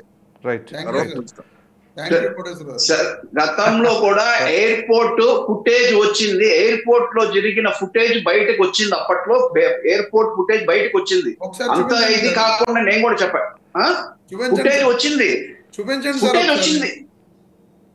లేదు నేను ప్రిపేర్ గా వచ్చింటే ఖచ్చితంగా నేను ప్లే చేసి మీరు వచ్చుంటాను. ఎప్పుడైనా తర్వాత సరే నేను పంపించండి. నెంబర్ చెప్తాను దాన్ని పంపించండి. తర్వాత పంపించండి. ఖచ్చితంగా అయితే మీరు ఖచ్చితంగా అడిగారు కాబట్టి అదే కాదు, ఇంకా చాలా రూమర్స్ వచ్చాయి. నేను నిజంగా చాలా కంట్రోల్ చేసుకున్నా. అదే. అనవసరంగా మనము రూమర్స్ ని మనము మన ఇంత ఇదిగా ఒక అవును. ఆడవాళ్ళ మీద అలిగేషన్స్ మెయిన్ వేయకూడదు. అది ఎందుకంటే మనం కూడా మన స్వచ్ఛందంగా మనం కూడా ఎలా ఉండాలంటే మన ఎదుటి వాళ్ళ మీద అలిగేషన్ వేసేటప్పుడు మన దగ్గర నిజంగా మీరు చెప్పింది ఎవిడెన్స్. బట్ నేను చెప్పిన మాట అయితే మాత్రం అది ఆల్రెడీ మన ఎంకే రావు గారు చెప్పినట్టు గుసగుసలు అన్నా కూడా అది వచ్చిందా లేదా బయటకు అలాంటి గుసగుసలు చాలా ఉన్నాయండి. ఇంకా అన్ని అదే నాకు వచ్చినవన్నీ కూడా చెప్పాల్సి అన్ని చెప్పట్లేదు కదా, నేను చాలా కంట్రోల్ చేసుకుంటాను. పద్ధతి కాదు, సంస్కారం కాదని చెప్పి నేను ఆగానండి. నేను కూడా అదే నేను కూడా ఈవెన్ మై సెల్ఫ్ మీకు వన్స్ ఇప్పుడు పవన్ కళ్యాణ్ గారి గురించి ఆల్రెడీ ఆయన సంజాయిచి చెప్పేశారు. ఇంకా ఆ టాపిక్ అనేది వద్దు, దాన్ని వదిలేద్దాం అనేసి నేను చెప్పాను అంతే. ఎవరో నేను కళ్యాణ్ గారి గురించి యాక్చువల్ గా వచ్చిందంటే ఈ రోజు చెప్పండి. ఇలా నేను అప్పుడు కూడా ఇలాంటి ఇష్యూస్ ఉన్నాయి అని చెప్పి చాలా ముందుగా గౌరవంగా మాట్లాడాను తప్ప ఇప్పుడు యాక్చువల్గా ఏంటంటే రాజకీయాల్లో ఏ నాయకుల పైన అయినా కానీ, ఏ పార్టీ నాయకుల పైన అయినా కానీ అవినీతి జరిగింది, అక్రమాలు జరిగినాయి అనే ఎలిగేషన్స్ అనేవి క్వైట్ కామన్. ఒక నిమిషం రమేష్ గారు, ఏ రాజకీయ పార్టీకైనా ఏ నాయకుల మీద ఏ పదవిలో ఉన్నా కానీ ఇదిగో అవినీతి జరిగింది, ఇందులో అక్రమాలు చేశారు అని చెప్పేసి ఎలిగేషన్స్ కావచ్చు, లేకపోతే నిజంగా కావచ్చు, జరగచ్చు. కానీ కొంతమంది మీద మాత్రమే ఇటువంటి వార్తలు వస్తూ ఉంటాయి. సో అది అసలు సమాజానికి ఎటువంటి ఉపయోగం ఉండదు, పైగా పార్టీకి నష్టం జరుగుతుంది. అది పార్టీకి వ్యక్తిగతంగా కూడా అతని ఇమేజ్ డ్యామేజ్ అయిపోతూ ఉంటుంది. ఎందుకంటే సమాజంలో పెద్ద తరహాగా వైట్ కాలర్ వేసుకొని ఉండే వ్యక్తి తీరా చూస్తే గుడి వెనక నా స్వామి అని అంటే పరిస్థితికి ఎలా ఉంటుంది ఇక మీరే అర్థం చేసుకోండి. ఎందుకంటే కొంతమంది ఇప్పుడు రాజకీయాల్లో ప్రధానంగా ఏంటి, యంగ్స్టర్స్ ఉండేది తక్కువ. ఇప్పుడు పవన్ కళ్యాణ్ గారు వచ్చిన తర్వాత యువతరం పెరిగారు, కానీ మొన్నటిదాకా కూడా కొంచెం 50+ తక్కువ, అంటే 50+. మరి అటువంటి వారిపైన గతంలో చేసిన ఎలిగేషన్స్ వస్తాం వేరండి, కానీ కరెంట్ ఇష్యూస్ వస్తున్నాయి కదా, అది కదా ప్రాబ్లం. ఇప్పుడు హేమ్ కుమార్ గారు చెప్పండి. నేనేమంటానంటే యాక్చువల్గా మన ఇంట్లో ఒక అమ్మాయి కానీ అబ్బాయి కానీ పెళ్లి చేసేటప్పుడు అటు 7 తరాలు ఇటు 7 తరాలు చూసి చేయాలా అనేసి ప్రతి ఒక్కరు ఒక తరం చూస్తే సరిగ్గా లేదులేండి. లవ్ మ్యారేజ్ లో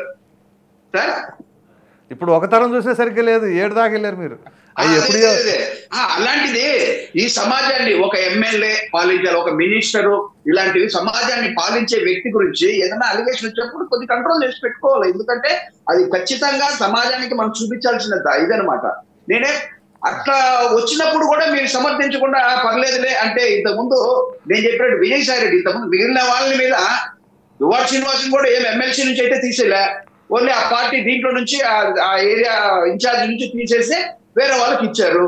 అదే విధంగా ఇప్పుడు అంబటి రాంబాబు వీళ్ళంతా లెక్కలో లేదు కాబట్టి సరే ఓకే, కానీ విజయసాయి రెడ్డి అంత పెద్ద విజయసాయి రెడ్డి కానీ సజ్జల రామకృష్ణారెడ్డి కానీ వాళ్ళు పార్టీ క్యాడర్ సెకండ్ లో ఉన్నారు కాబట్టి సకల మంత్రి సజ్జల రామకృష్ణారెడ్డి, విజయసాయి రెడ్డి ఇక్కడ లేదు సార్. విజయసాయి రెడ్డి గారి మీద శాంతి గారు చేశారు, కానీ ఆరోపణలు ఎలిగేషన్ శాంతి గారు చేయలేదు సార్. రమేష్ గారు శాంతి గారు చేయలేదు, సజ్జల రామకృష్ణారెడ్డి గారి మీద ఎవరు చేశారండి? అంటే ఎవరు చేశారు?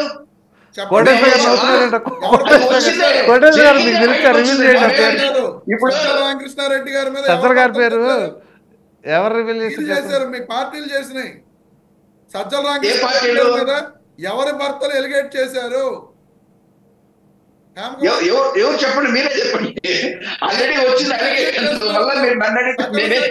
సజ్జల రామకృష్ణారెడ్డి గారు అని చెప్పి మీరు ఎలిగేట్ చేస్తున్నారు. నేను చేయలా, నేను చేసింది కాదండి. మీరు ప్రతి ఒక్కటి నన్ను అనుకుంటున్నారు.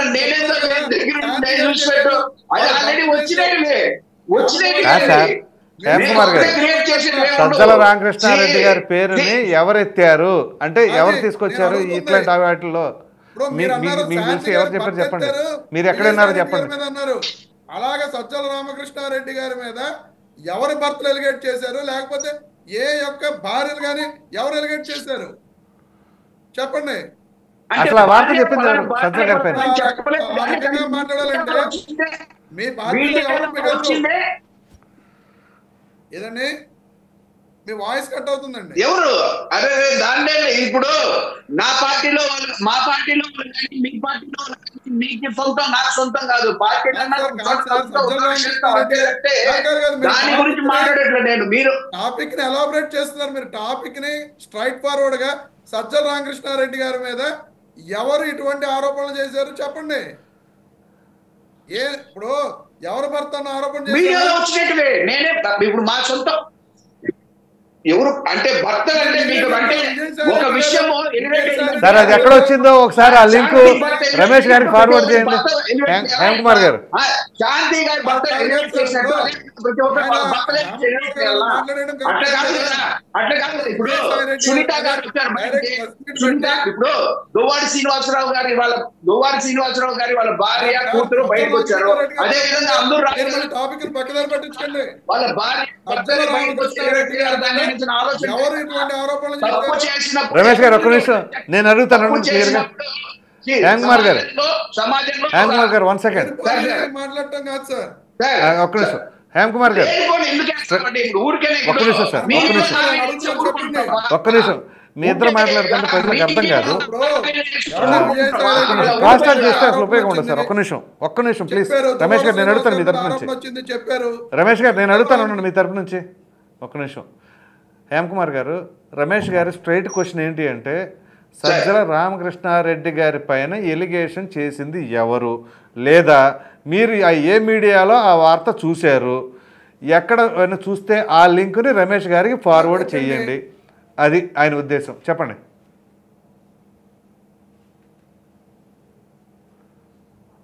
హేమ్ కుమార్ గారు ఫ్రీజ్ అయినట్టున్నారు. హేమ్ కుమార్ గారు క్లియర్ అండి. సార్ ఇప్పుడు నేను చెప్తున్నాను చూడండి. నాకు మీరు ముందుగా సబ్జెక్ట్ ప్రకారం చెప్పుంటే ఖచ్చితంగా ఎవిడెన్స్ ప్రింట్అవుట్ తీసుకొని వచ్చి చూపించుంటాను. తర్వాత ఇవ్వండి సార్. కంగారు లేదు. ఇవాళ అడావుడేం లేదు. రిపోర్టు రేపు ఇవ్వండి. సార్.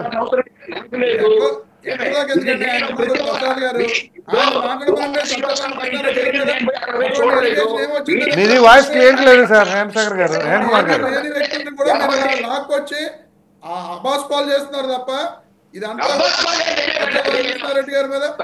హేమ్ కుమార్ గారు మీరు మీ దగ్గర ఉన్న ఎవిడెన్స్ నాకు ఫార్వర్డ్ చేయండి. నేను రమేష్ గారికి ఫార్వర్డ్ చేస్తాను. రైట్, నాకు ఫార్వర్డ్ చేయండి. ఒక నిమిషం రమేష్ గారు, అది ఎలిగేషన్ కాదు వాస్తవం అని చెప్పేసి ఆయన అన్నారు కాబట్టి ఆయన దగ్గర ఉన్నది ప్రూఫ్ నాకు ఫార్వర్డ్ చేయమన్నాను. నాకు ఫార్వర్డ్ చేయకపోతే గనక అది ఎలిగేషన్ అని చెప్పేసి నేనే చెప్తాను మీకు. ఓకేనా? ఎప్పుడు చెప్తారు సార్? మళ్ళీ ఇప్పుడు ఉండదు కదా ఈ డిబేట్ మళ్ళీ పెట్టాలి మీరు. ఖచ్చితంగా పెడదాం. ఇబ్బంది ఏం లేదు. పార్ట్ 2 కింద పెడతా. ఇబ్బంది ఏమి ఉండదు. సీక్వెల్ ఇదొక వెబ్ సిరీస్ కింద. సార్ ప్రసాద్ గారు, సోషల్ మీడియాలోను లేకపోతే ఏదో ఎందుకో పనికిరాని వెబ్సైట్లోనూ నేను ఒక ఆర్టికల్ రాసేసి ఎన్టీ రామారావు గారు అలాగా, చంద్రబాబు నాయుడు గారు ఇలాగా, ఇప్పుడు రాయడం కదండి. ఇప్పుడు రాస్తే డేట్ తెలుస్తుంది కదా సార్. ఇప్పుడు రాస్తే డేట్ తెలుస్తుంది కదా మీకోసం అని చెప్పి తయారు చేస్తే. ఇప్పుడు గురించి కాదు, ఇప్పుడు తెలుగుదేశం పార్టీ వెబ్సైట్స్ వాళ్ళని ఉంటాయి, వాళ్ళు ఏదో రాసేస్తారు, అదే ప్రూఫ్ అంటే కుదరదు కదా. ఆయన అయ్యే చెబుతున్నారేమో బహుశా. మళ్ళీ మీరు ఎస్కేపింగ్ ఆన్సర్లు చెప్పమండి వాళ్ళకి. అలాంటివి చెప్తే నేను 100,000 చూపిస్తానండి.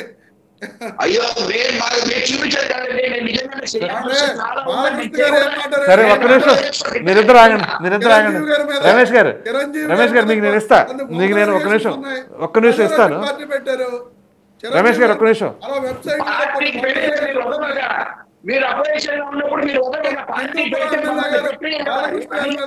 మళ్ళీ ఎటు నుంచి ఎటు వెళ్తున్నారు? ఒక్క నిమిషం ఆగండి. హేమ్ కుమార్ గారు 1 సెకండ్.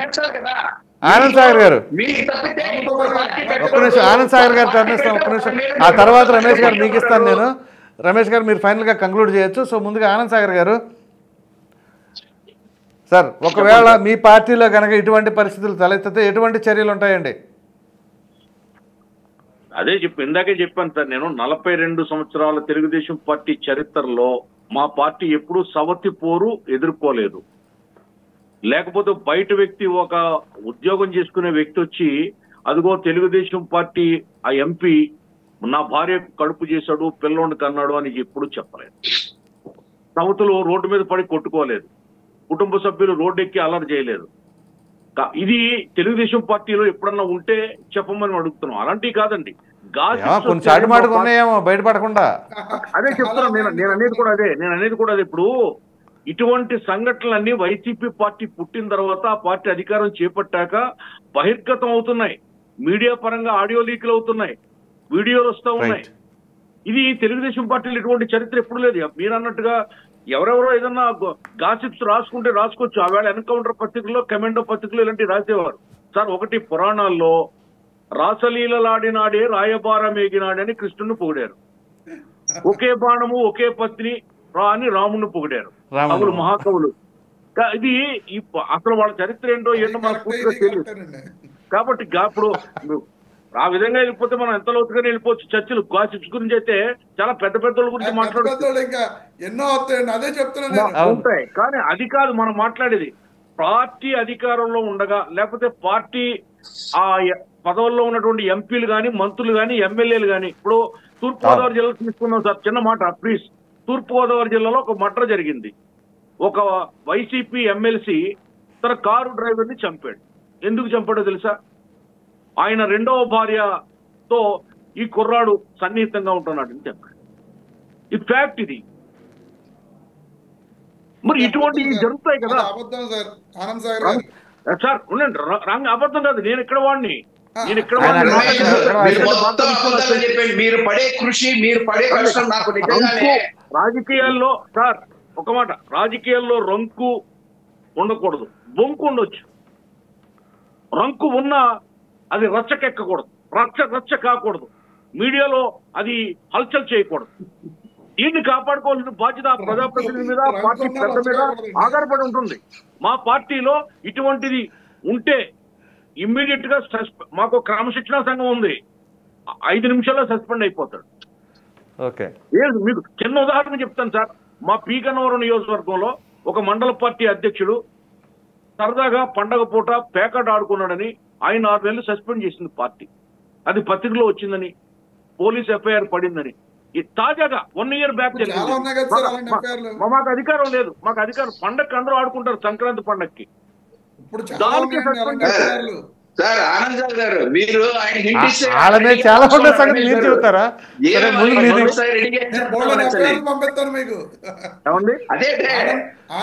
టీడీపీ ఎఫ్ఐఆర్లు మీరు పంపిస్తారా? చెప్తున్నా, సచ్చీలత అనేది ఉండాలి పార్టీలో ప్రజాప్రతినిధులుగా అనేది నా వాదన. అదే సార్ ఆనంద్ సార్ గారు, ఒక్క నిమిషం రమేష్ గారు మీకే ఇస్తున్నా. ఇప్పుడు యాక్చువల్గా టీడీపీలో ఒక డిసిప్లినరీ కమిటీ ఉందని చెప్పేసి ఇప్పుడే మోకా ఆనంద్ సాగర్ గారు చెప్పారు. ఓకే, మీకు కూడా ఉంటుంది, ప్రతి పార్టీకి ఉంటుంది అనుకోండి. సరే, మీ పార్టీలో ఉన్న డిసిప్లినరీ కమిటీ తీసుకుంటున్న చర్యలు ఏంటి అసలు యాక్చువల్గా? ఇప్పుడు ఎందుకంటే ఆయన నియోజకవర్గ ఇన్ఛార్జ్ను తప్పించారు, మంచిదే. మరి విజయసాయి రెడ్డి గారిని ఏం చేశారండి? అదేమిటి అంటే ఎలిగేషన్ అంటారా? నన్ను చెప్పనివ్వండి. కోడుమూరు మాజీ ఎమ్మెల్యే అయినటువంటి సుధాకర్, డైరెక్ట్ డాక్టర్ సుధాకర్, ఆయన వీడియో కూడా బయటకు వచ్చింది. కావాలని పంపిస్తాను నేను. నేనే ఎలిగేషన్ చేయట్లా, నేను వచ్చిందనే చెప్తున్నాను సార్. రైట్. సో వాళ్ళ పైన ఎటువంటి చర్యలు తీసుకున్నారు? ఇప్పుడు గోరంట్ల మాధవన్ మీద కూడా ఎటువంటి చర్యలకి పాల్పడలా. అదేమిటి అంటే దాని ఒరిజినల్ దొరకలేదు, ఒరిజినల్ దొరికితే ఇది కాదో లేదో అని చెప్పేసి అంటారు. అసలు ఏమన్నా అర్థం ఉందా దానికి? ఏదో కవర్ చేసుకోవడానికి చేసే ప్రయత్నమే తప్ప మరి విజయసాయి రెడ్డి గారి పైన ఎందుకు చర్యలు తీసుకోలేదు? పోనీ అసలు అదేంటో తేల్చుకొని సచ్చీలుడిగా నువ్వు వస్తే మరలా పార్టీలోకి తీసుకుంటానని చెప్పొచ్చు కదా. ఎందుకని ఆ యొక్క వ్యత్యాసం చెప్పండి సార్. చెప్తున్నప్పుడు దువ్వాడ శ్రీనివాస్ గారిది క్లియర్ కట్గా ఆయనగా అంగీకరించాడు అక్కడ. ఇప్పుడు నాతో నేను ఆవిడతో అడల్టరీ చేస్తున్నాను, ఇష్యూ నాకు ఆవిడకి ఉంది, నేను మొదటి భార్యతో ఉండట్లేదు, ఇలా అని చెప్పి చెప్పడం జరిగింది. ఆ చెప్పిన దాని మీద ఆయన్ని అక్కడ నియోజకవర్గ ఇన్ఛార్జిగా తప్పించారు. ఏంటి అని దాని మీద ఇంకా భవిష్యత్తులో ఆయన్ని అడిగి ఏంటి అని అదే అతని వెర్షన్ ఏంటో తెలుసుకుని మిగతా చర్యలు కూడా తీసుకోవడం జరుగుతుంది. అలాగే ఇప్పుడు మీరు చెప్పారు కోడుమూరు ఎమ్మెల్యే గారు కానీ కూడా వాళ్ళకి మొన్న సీట్లే ఇవ్వలేదు గోరంట్ల మాధవ్ గారు.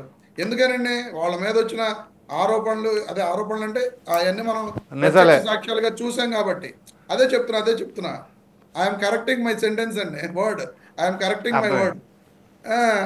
అవి ప్రత్యక్షంగా చూసాం కాబట్టి కోడుమూరు ఎమ్మెల్యేగా మొన్న ఆయన సీట్ ఇవ్వలేదు. అంతకుముందు గోరంట్ల మాధవ్ గారికి కూడా ఆ ఎంపీగా హిందూపురం ఎంపీగా సీట్ ఇవ్వలేదు. సరే ఇప్పుడు ఎన్ని జరిగినా ఏం జరిగినా ఏ పార్టీలో అయినా సరే ఎవరైనా సరే ఇటువంటి జరగకూడదు అనేది అందరి ఉద్దేశం. ఖచ్చితంగా కూడా ఇలాంటి జరిగితే చర్యలు తీసుకోవాల్సిన అవసరం ఉన్నది. ఇలాంటి ఎంకరేజ్ చేయకూడదు. ఆనంద్ సాగర్ గారు చెప్పడం జరిగింది, మా పార్టీలో ఇలా జరిగితే వెంటనే సస్పెండ్ చేసేస్తామని చెప్పి. ఇప్పుడు మీ పార్టీ హిందూపురం ఎమ్మెల్యే గారు మీ నందమూరి బాలకృష్ణ గారు మీటింగ్లో డైరెక్ట్గా ఒక సినిమా మీటింగ్లో ఆడపిల్ల కనిపిస్తే ముద్దైనా పెట్టాలి, అది వేర్లే సార్ మరలా అనడం మీరు జరిగింది. అట్లాంటి లాగేమంటే మళ్ళీ లేనిపోయిన ఎన్ని వస్తాయి కానీ ఎమ్మెల్యే హోదాలో మూడోసారి ఎమ్మెల్యే అయిన వ్యక్తి మరి ఆ మాటలు కరెక్టే అంటారు ఆనంద్ సాగర్ గారు? సినిమా ఫ్యాక్టర్ గా కరెక్టే. సినిమా కాదు కదా అది, అది సినిమా అదే ఫంక్షన్ కదండి అది. ఎంతమంది మీద ప్రభావం చూపిస్తుంది? లేదు, అదే మీద ప్రభావం అలా కాదు. చూపిస్తుంది? అదే రమేష్ గారు, అదే బాలకృష్ణ గారు కోట్లాది మందికి క్యాన్సర్ వ్యాధికి ఉచిత వైద్యం చేస్తున్నాడు మహానుభావుడు. అయ్యో అది కూడా మీరు దానికి కాదంటలేదులేండి ఆయన. అంత ప్రొఫైల్ ఉన్న వ్యక్తి అలా మాట్లాడడం కరెక్టేనా అని అడుగుతున్నారు. సినిమా యాక్టర్ లో స్టేజ్ మీద ముద్దు పెట్టుకోవడం, హగ్గు చేసుకోవడం, ముద్దు పెట్టుకోవడం, హగ్గు చేసుకోవడం కాదులేండి సార్, అది సినిమాల్లో కావాలని అన్నది కాదు, బై మిస్టేక్ ఫ్లోలో వచ్చేసి ఉంటుంది అది. ఇక దాన్ని మనం చేసుకోవడానికి ఏం లేదు కానీ. సో ఎనీహౌ ఈరోజు కంక్లూడింగ్ రిమార్క్స్ నేను ఇస్తాను సార్, నేను ఇస్తాను. ఒక్క నిమిషం, ఇంకేమైనా ఉన్నాయా మీరు ఫైనల్ కంక్లూడ్ చేయాల్సిన పాయింట్ ఏమైనా ఉందా రమేష్ గారు? ఇప్పుడు స్పీకర్ గా అయ్యన పాత్రుడు గారు ఉన్నారు. ఇప్పుడు గతంలో ఆయన రికార్డింగ్ డాన్స్ వాళ్ళతోటి డాన్సులు చేసిన సందర్భాలు ఉన్నాయి. ఒక ఎమ్మెల్యేగా మంత్రిగా ఉన్నారు ఆ రోజున. ఇలాగా వాళ్ళు ఆ స్థాయిలో ఉండి కూడా అలాంటి రికార్డింగ్ డాన్స్ చేస్తే ఏ మెసేజ్ సభ్య సమాజానికి వెళ్తుంది? అలాంటి వెతుకుంటే చాలా కోపాలు ఉన్నాయి కదండి. హేమ్ కుమార్ గారు ఒక్క నిమిషం ఈ రోజు యాక్చువల్ గా సార్ నేను కంక్లూడ్ చేస్తాను సార్. ఇప్పుడు చూడండి, రాజకీయాలకు అతీతంగా మనం చెప్పుకోవాల్సి వస్తే ఓవరాల్ గా ఒక్క నిమిషం ప్లీజ్ హేమ్ కుమార్ గారు రమేష్ గారు ప్లీజ్ ఒక్క నిమిషం. ఇవాళ ఏ పార్టీ అయినా సరే ఒక్క నిమిషం ఏ పార్టీ అయినా సరే రమేష్ గారు ఒక్క నిమిషం రమేష్ గారు ప్లీజ్ పంపించండి. అది నేను డీల్ క్లోజ్ చేస్తే కదా. ఒక్క నిమిషం. బాలకృష్ణ గారి మాటలు కానీ అయ్యన్న పాత్రుడు గారు చేసిన రికార్డింగ్ డాన్స్ గారు మీకు వీడియోస్ పంపిస్తా. అవి ఉన్నాయండి. ఒక్క నిమిషం